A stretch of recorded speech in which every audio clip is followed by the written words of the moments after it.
Isa na namang pong mainit na usapin sa mundo ng cryptocurrency ang pag-uusapan natin ngayon. Ang Ripple Labs, isa po sa pinakamalaking kumpanya sa crypto industry, ay matagal nang may kaso laban sa US Securities and Exchange Commission or SEC. Ngunit ngayon, may mga balitang posibleng ma-dismiss na ang kasong ito bago pa sumapit ang Crypto Summit sa White House ngayong darating na Biyernes. Pero ano nga ba ang dahilan ng mga haka-hakang ito? Ano po ang maaring epekto nito kay XRP at sa buong crypto market? At higit sa lahat, paano po ito makaka-apekto sa atin bilang mga Pinoy crypto traders at investors ni XRP? At ayan, bago po tayo magpatuloy ay nais ko lamang po munang bigyang linaw ang aking disclaimer kung saan ang nilalaman po ng video na ito ay hindi po ito isang financial advice. For education and information purposes lamang po ang layunin nito. Yan, simulan po natin sa kung ano po ang posibleng dahilan kung bakit maaring ma-dismiss daw ang kaso. Ayon po sa ilang mga eksperto at saka analyst, may ilang mga indikasyon na nagpapahiwatig na maaring tapusin na ng SEC ang kaso laban kay Ripple bago pa sumapit ang Crypto Summit. Una na rito ay ang biglaang pag-dismiss ng SEC sa kanilang kaso laban sa mga malalaking crypto firms tulad po ng Gemini, Coinbase at saka Kraken. Kung susuriin, tila nagiging malambot na po ang posisyon ng SEC sa ilang mga crypto cases. Ayan, crypto cases o mga kaso sa crypto. Kaya hindi po malayong mangyari na baka isunod po nila ang Ripple sa listahan ng mga na-dismiss na kaso. Dagdag pa rito, isa pang dahilan kung bakit lumalakas ang espekulasyon ay ang inclusion o pagsasama ng XRP sa tinatawag na Crypto Strategic Reserve. Ang hakbang na ito ay maaari pong sinyales na nagkakaroon na ng mas malinaw na regulasyon para kay XRP na maaari pong magdulot ng paborableng desisyon sa kaso ng Ripple. Isama pa natin ang imbitasyon kay Ripple Labs co-founder na si Ginoong Brad Garlinghouse sa White House Crypto Summit. Kung may plano po ang gobyerno ng US na tuluyang paboran ang XRP, maaring tapusin na nila ang kasong ito upang mabigyang daan ang mas malinaw na regulasyon. Ngayon ay ano po ang mga hadlang sa posibleng dismissal ng kaso?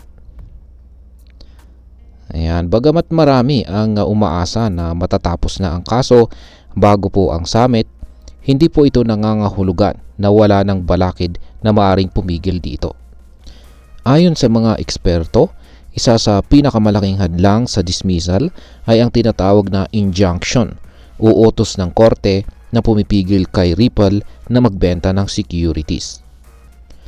Hindi po basta-basta maalis ang injunction na ito at maaring tumagal pa ang proseso hanggang sa buwan ng May bago po ito tuluyang marisolba.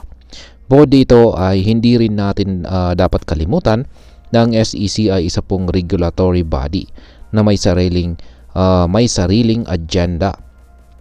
Posible na sinusubukan lamang nilang bilisan ang proseso sa ibang kaso upang bigyan ng mas matibay na atensyon ang laban nila kontra kay Ripple. Kaya hindi pa rin natin maaring isantabi ang posibilidad na manatili pa rin ang kaso kahit matapos ang summit.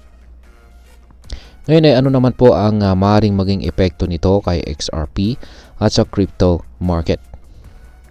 Habang patuloy po ang pag-aabang sa posibleng dismissal ng kaso, ang XRP ecosystem ay nagpakita ng matinding activity sa mga nakarang araw.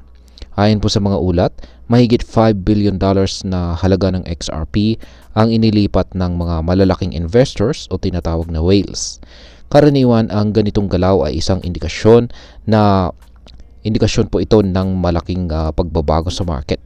Maaaring isang rally o pagtaas ng presyo kung sakaling magkaroon ng positibong balita.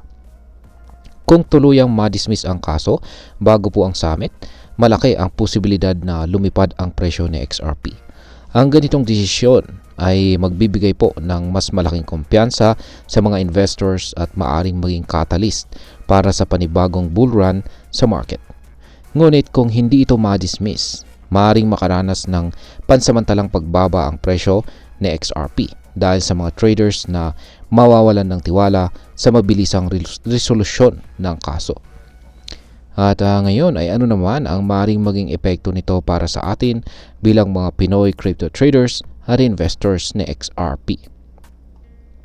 Ayan, para sa atin na nag-i-invest sa cryptocurrency, napakahalaga po ng kasong ito dahil si XRP ay isa sa mga madalas na ginagamit at ini-investan ng mga